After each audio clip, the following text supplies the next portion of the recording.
Um, so we will be recording this so that anybody who did not get to attend today will have the opportunity to watch this, as we will post this later, probably tomorrow on our website, and then share it out on our email newsletter that we send out every Thursday and on social media.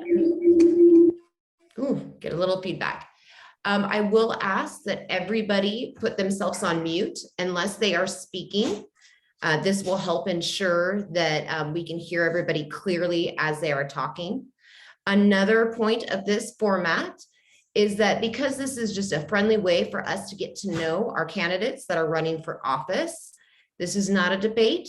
We have collected questions from our business community and our board. And we just want to make sure that you guys have the appropriate amount of time to answer each one of those questions. In doing so, we will let you know the amount of time you have to answer those questions. And then I will be recording, timing it. And then at that point, when you have 30 seconds left, I will hold up 30 seconds so that you guys can see. And then at the time that the amount of time is over, I will hold up a stop sign so that you guys can see that as well. At that time, please stop your answering of that question so that we can move on to the next candidate so they have the same amount of time as well. Again, thank you for everyone who is attending today. I'm admitting one more person. And I just want to, again, thank you for all the time that you're taking, and thank you for just running for office. It's so important to our communities. At this time, I'll turn it over to our forum moderator. Also, in addition, our past president of our board. Thank you so much, Ingrid Magia, for coming here and moderating our event today. Thank you, Casey. Happy to be here. Thanks to all of the candidates who have shown up tonight. We really appreciate it. We are going to go through, and I'll give you a moment to briefly introduce yourself and share why you were running for office. Let's start with Gordon Cook. And you have 3 minutes. Okay. Well, good afternoon. Thank you. It's good to be here. I've lived in Algona for just a little over 20 years now. And after our children were grown up, I was looking for ways to serve our community. In 2017, I had the opportunity to join the Planning Commission in Algona, and I've been working with them up to this time. This year, there was a vacant spot on the city council, and I decided that this was another opportunity that I could serve, and I chose to pursue this area in the idea of expanding my horizons and giving me more opportunities. Thank you, Gordon. Let's next move to Gary Nitschke. Did I say that right, Gary, your last name? Yeah, my name is Gary Nitschke. I'm running for position number 4 in the city of Pacific. I'm doing this because I'm concerned about our city's well-being, that it continues to move in the right direction. So that's why I'm running. Thank you, Gary. Welcome. Next, we'll go to Don Thompson. Hello, my name is Don Thompson. I've lived in the city of Pacific since 1989. I really didn't get involved in politics until Mayor Sai's son came in office, and after he started to doing what he did with the city, I decided to initiate a recall, and I've been in politics ever since. Our city took one terrible hit during that time, and in the last 6 years that I've been on the council, I am proud to say that I feel that I contributed to the rebuilding of the city, and I want to continue doing such. I am retired, and keeps me off the streets. But anyway, I enjoy doing what I'm doing. Thank you, Don. Eric Peterson.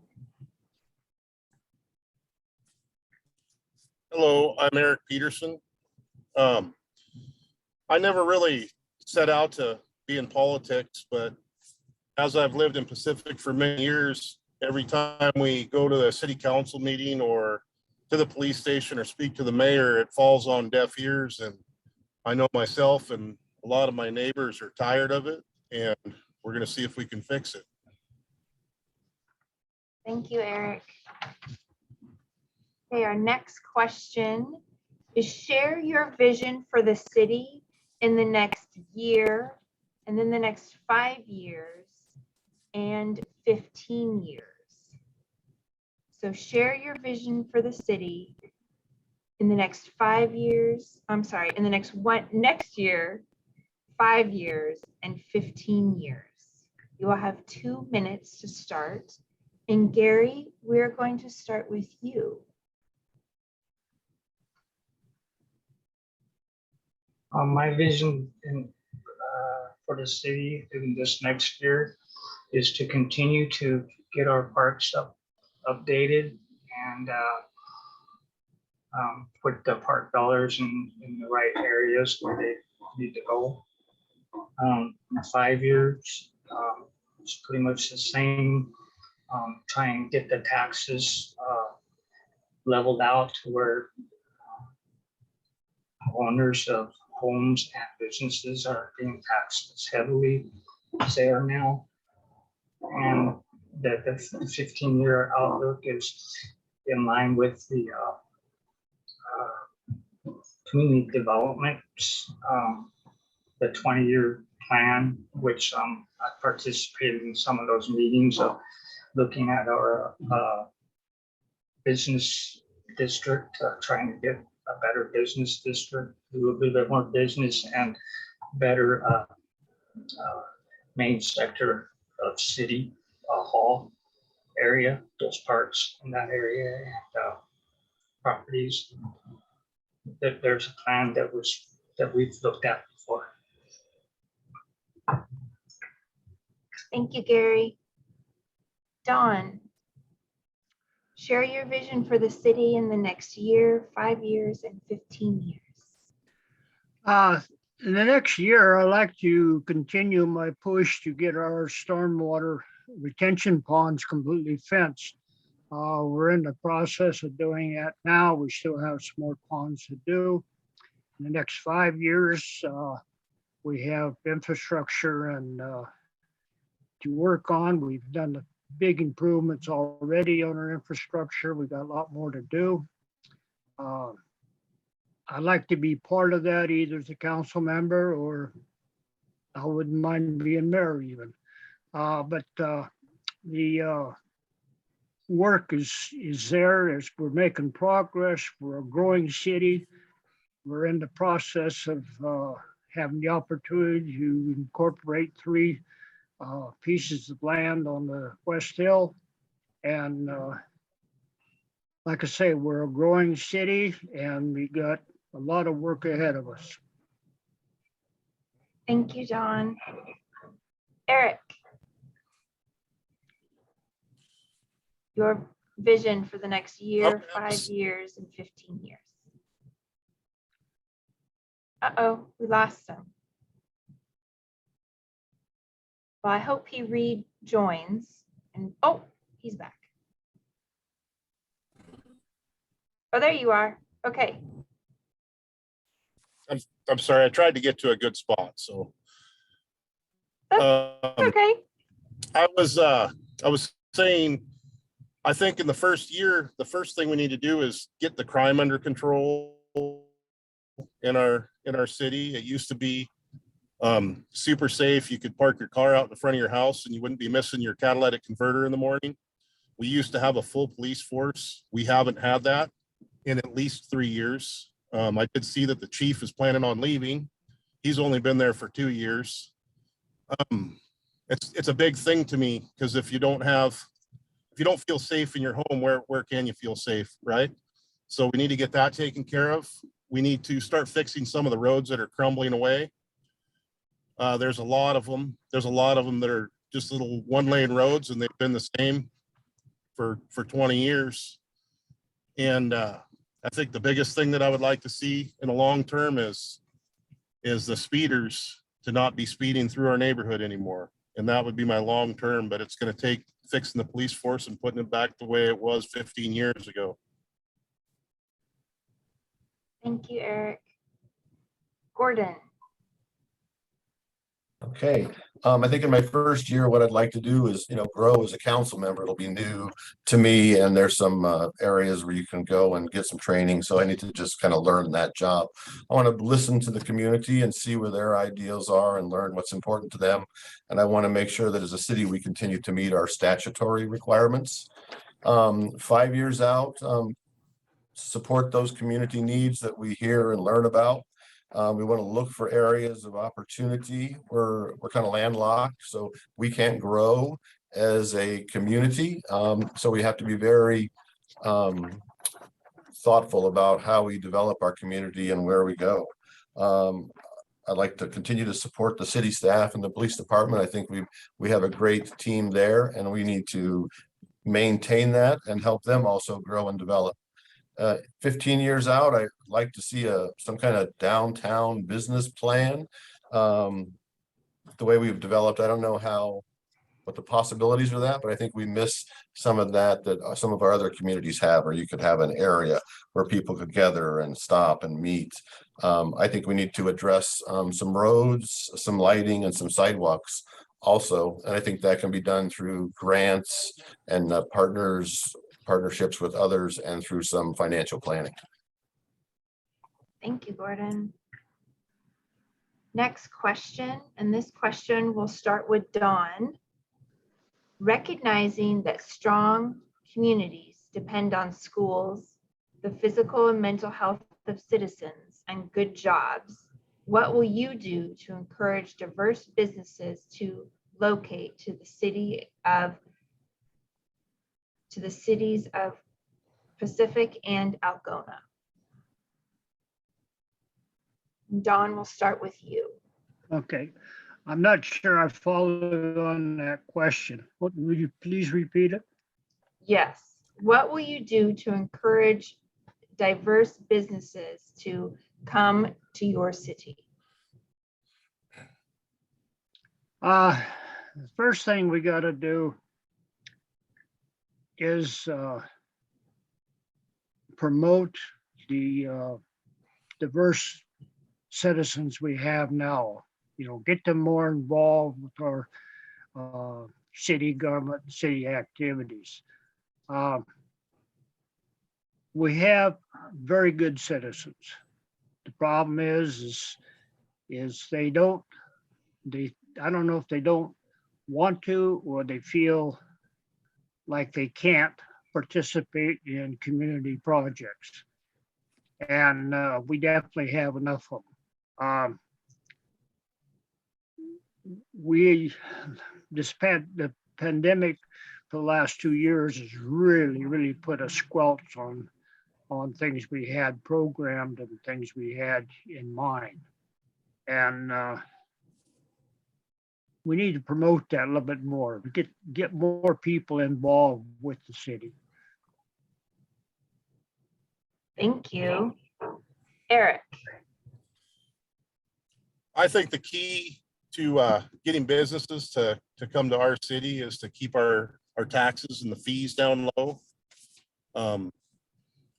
Have good roads for them to get to and from, and try to help them out in the construction process so they don't have all the red tape. Any way we can. That's what I do, is build roads and build stuff, so I know how tangled up you can get in the red tape of the permitting process. And so any way we can help them through to that, I think is the key to getting people here. Thank you. Gordon. Well, I think one of the things we can do to support diverse communities is support the school district that serves our children, and that's the Auburn School District. We don't have our own school district. I think we can also be welcoming to all types of people and you know, all economic statuses of people. One of the things I like about Algona is that it's a small town feel. I still think we have you know, I can walk around and see people. I feel comfortable walking around. I know my neighbors. I think people are friendly. And I think we need to share that with people and let them know that. And we're this kind of little jewel that's hidden, you know, we were accessible to 18 and 5 and 167. And I think we need to get that word out so people understand what we are and who we are. Because we're so small, sometimes people miss the opportunity that we have there in Algona. And we're also growing with some housing. And I'd like to see some, you know, housing that's priced for different economic levels, not all just the high end, so that it can have, you know, people who are starting to build a family, people who are retired, and people are in the middle there somewhere. Thank you. Gary. Yes.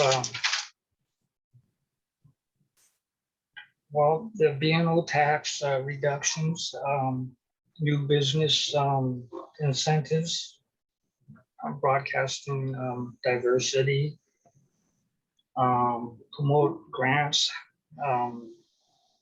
try and stay on top of grants and get them out, broadcasted out into our public so that they have an area where they can look up grants easily. Partnerships is a real plus. Partnerships with this body here, the Chamber of Commerce. Communications, more communications with the Chamber of Commerce. And promote that this is a child and parent friendly, safe community. And make sure it stays that way and get it even more than it is now. It's like I wrote in my statement, the King County and Pierce County statement, that I would like to promote that and make it so that parents can easily raise their children here and do that comfortably. Thank you, Gary. Fourth question, and we'll start with Eric. What do you see as the strengths of the business community, and what do you believe city government can do to facilitate a vibrant business community?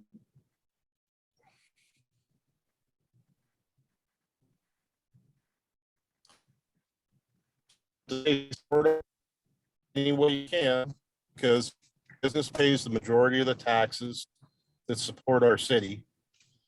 So we need to support the businesses and their needs safety wise. We need to not have their businesses getting broken into because of our understaffed police force. We need to make sure that they have sewer and water that works 100% of the time. We need to keep the roads swept, all the things that the businesses pay for in our community. You know, they pay taxes to our community and they expect something for their dollar. And we need to make sure that as a city, we supply that to them. Thank you, Eric. Gordon.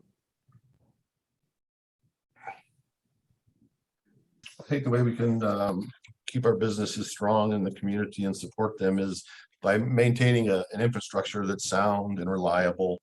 I think it's important that we share who those businesses are in our community.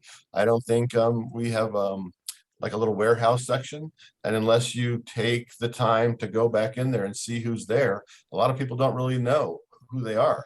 And I think by sharing them, you know, like with the Chamber of Commerce and some others, so people kind of see what's there.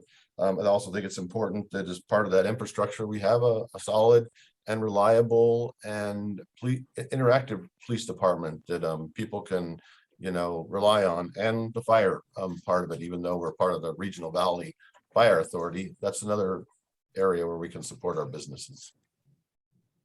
Thank you. Gary. Well, what I got, the question is, what I got is vibrant, and then I heard some strength in the communities. Well, park upkeep and expanding our parks and getting them more available for folks, and activities in those parks too, like the parks available for activities, safe roads and sidewalks. There's some sidewalks that still need to be connected in some areas, and just promote. That's what I just said. And promote advocate citizen part. Advocations for citizen participations in these types of meetings and these types of forums. Try and get more people involved in on these boards, and get more input, and let people know that we have these meetings every Monday night, and it'd be nice to have more people showing up for these, so we know what is going on out here, what the feelings are, such as speeding, stuff like that. So yeah. Thank you, Gary. Dawn. Well, the thing that you got to remember is it takes money to do these things as suggested. And unfortunately, the city gets about 1% of the property taxes collected. And when you pave a street without doing the water and the sewer lines and the stormwater lines, you're wasting your money. And to do a proper paving job with all this facility is over $1 million a mile. And when you get a grant, there's a 10 to 20% match on these grants. And without the revenue coming in, especially during the last couple of years, it's hard to match these grants that we get. And once we get the industrial area between us and Sumner up and going full bore, then we can start looking at some of this other stuff more seriously. But as it stands, until we get our revenue up, and that's going to be from retail sales tax, this kind of thing, for new businesses coming in, it makes it very difficult to do all this infrastructure, getting the police department more manned and this kind of thing. Right now, we're hiring people on their leave, and we have people leaving for better paying jobs elsewhere. And in order for us to compete, we have to pay more. And if we pay more, we have to have more revenue. So call it a chase your tail or a catch-22, call it what you want, but that's part of facts. And it takes a lot of tough decisions to make all this work out. Plus the fact the cities are kind of low man on the totem pole, and they have to abide by county and state and federal regulations that hamper the freedoms that people expect a city like us to have that we don't have. Okay, thank you. Our fifth question, and we will start at the top again with Gordon. What is your definition of partnership? And give us an example of a partnership you think exemplifies your definition? A partnership, I think, is a situation that's mutually beneficial for each party. So an example might be a business that's going to come in and bring in a lot of capital and resources to the community, might get a break on their tax because that benefits both of them.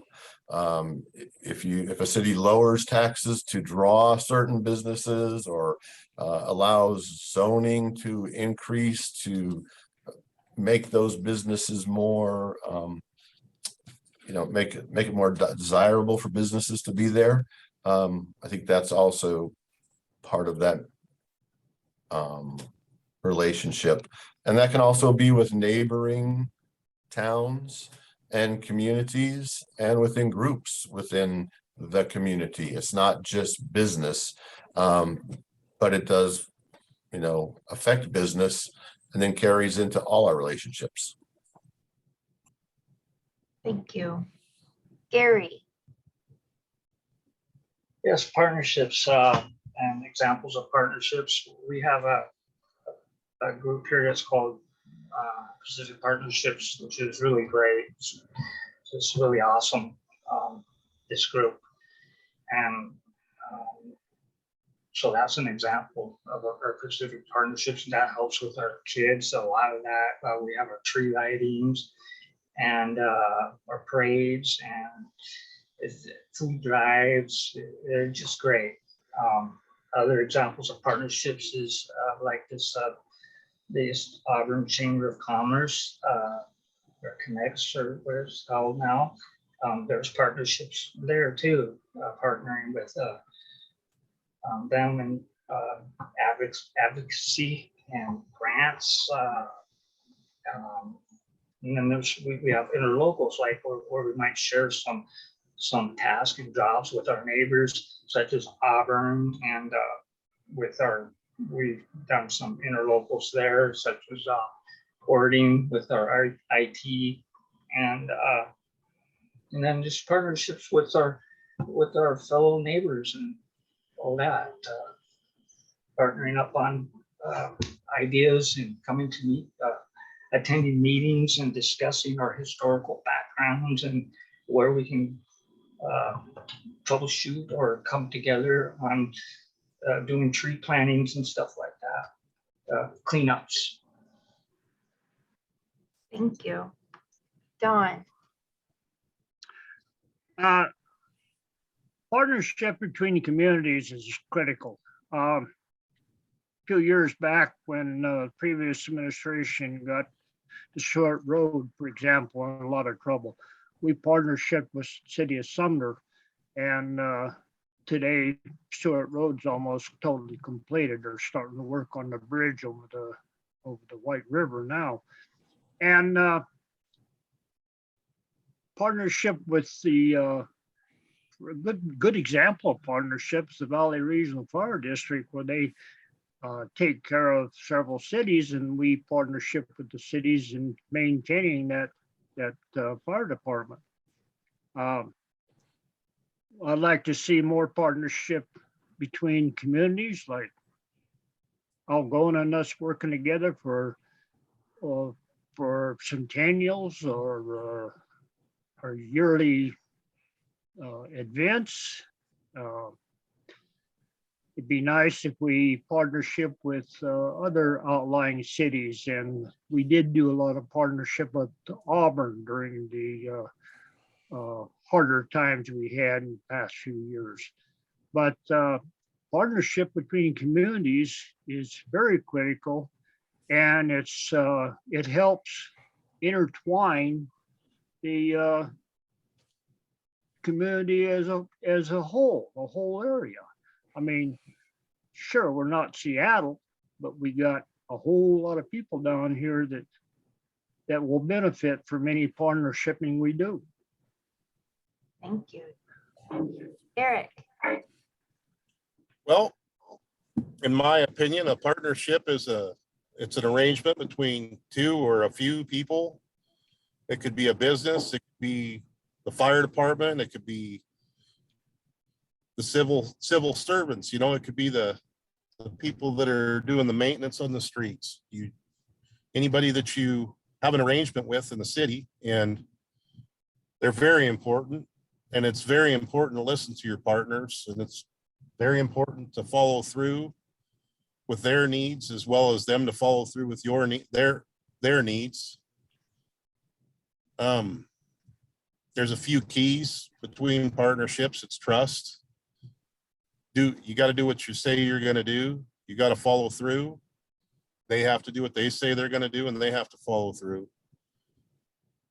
There's a lot of partnerships to run a city. You know, I'm not going to say I know how to run a city, but there's a lot of agreements and partnerships. The biggest thing that you need to make sure that you do is that you both agree to the same terms in the partnership, that everybody understands exactly what you're talking about, so there's no misinterpretation at the end of the day. Thank you.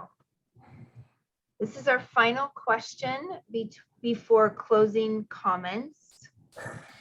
And we will start with Gary. How are you planning on addressing the homelessness situation and crime in our area, within the focus on allowing businesses to operate at the best level they can? Sorry, Gary. Well, Too much. it's very important to work with the homeless, and I really feel sorry for people that are homeless right now. But it's important to follow the guidance of our state representatives and their mandates. So is how I would pursue that, and also listen to the public partners, you know. And well, I've been asked this question before about homelessness, and what one of my answers is try and get the community services involved in it, which I believe they probably are, right? And our churches are involved in it too. So yes, there's that is try and empathize with them also. We certainly don't want to be living in the sticker bushes or walking aimlessly down the trails like what I see right now. And we need to help as much as we can. Thank you, Gary. Dawn. You know, homelessness is kind of a touchy subject, no matter how you look at it. There are people who want to be homeless, and there are people who are forced to be homeless. And in the last couple of years, there's been a lot of people that's been forced to be homeless. And our community has reached out and done what we could to support them. The state has come down with some new regulations that we have to comply to that are addressing the homeless and the low income situation. If we take those people who don't want to be homeless, who were forced to be homeless, and try and retrain them, try and find entry-level jobs for them, it'd be ideal. But it's hard to, again, come up with these programs because it costs money to do them. And it's going to take some assistance from the federal government and the state governments to help us with these solutions. And it's a matter of life, I guess you'd say, that it's there. It's always been there, and it's always going to be a problem. And how you address them and try to solve them is going to determine how thriving your community will be. Eric.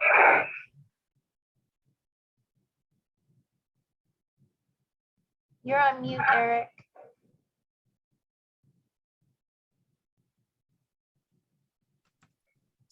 Can you hear me now? Yep. Okay, I think on the crime issue that you asked part of your question, I think that we need to get back to figuring out what it's going to take for us to get a full police force. The city of Pacific has had 13 and a half police officers for as long as I can remember. And we haven't had a full staff for as long as I can remember. We have the money for it. We spent $2.4 million this current year, for our police force. It's understaffed. We need to figure out why the police officers don't want to come and work here. We need to figure out why the chief only came and was here for less than 2 years.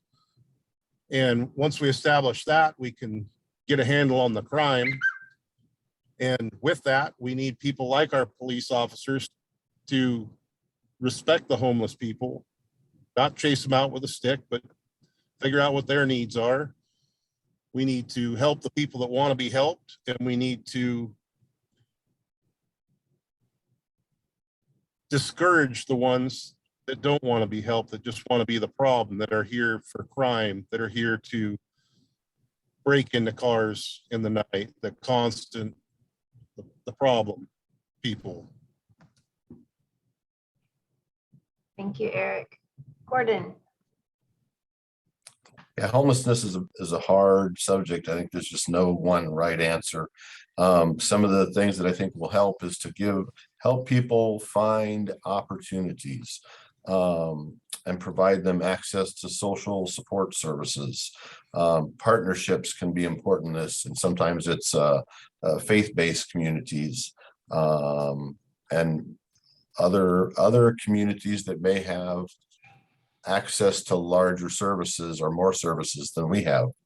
To help address crime, I think it's important that as a community, we look out for each other. If you know your neighbors, then it's easier to want to help them and care for them and look out for them.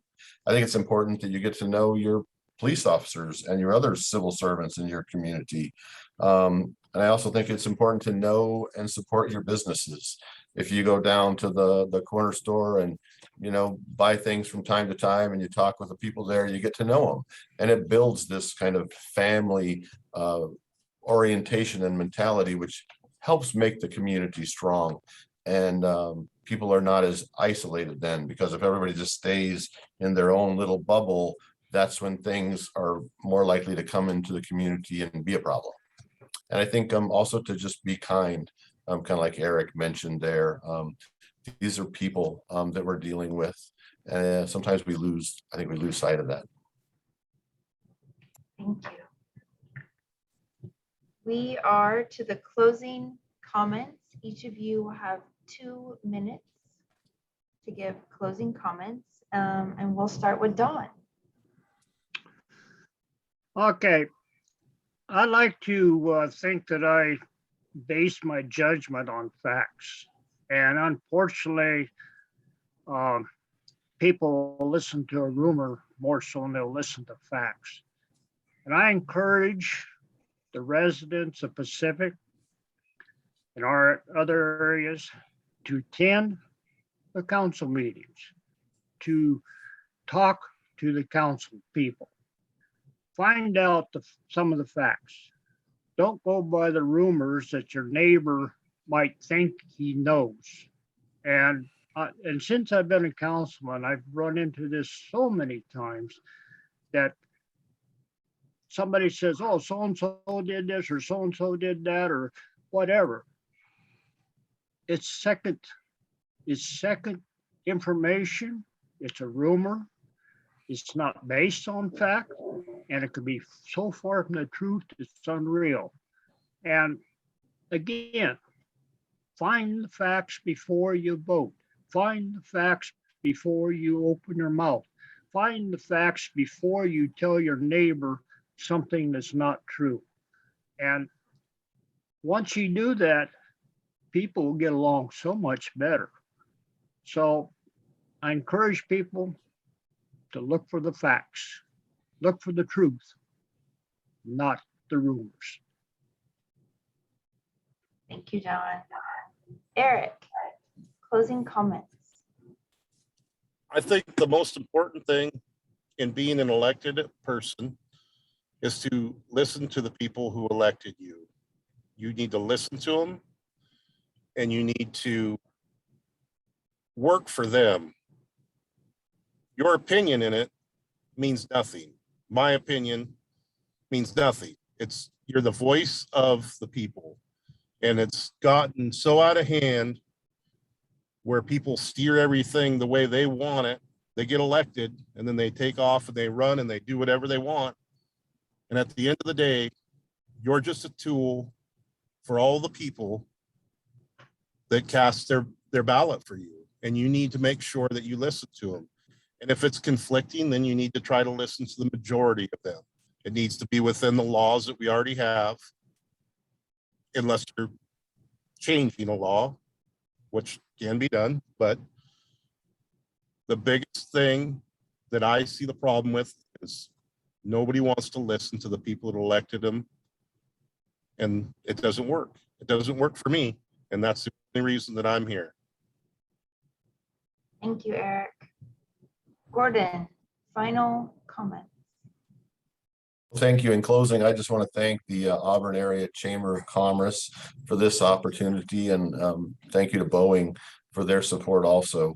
I look forward to working with and serving our community in the future, and I think we have great things ahead of us. Thank you, Gordon. Gary, final comments. Yes, I thank you all for being here, everybody, and I appreciate everything everybody has said. I really enjoyed this. I'm very nervous about it. And I think the Auburn Area Connects for the emails getting me here. I just would like everybody to know that I'm your advocate as well. You know, I would like parents to have all the opportunities that we can get, and to have healthy upbringings for their children. So again, thank you for inviting me here for this forum. Thank you, Gary.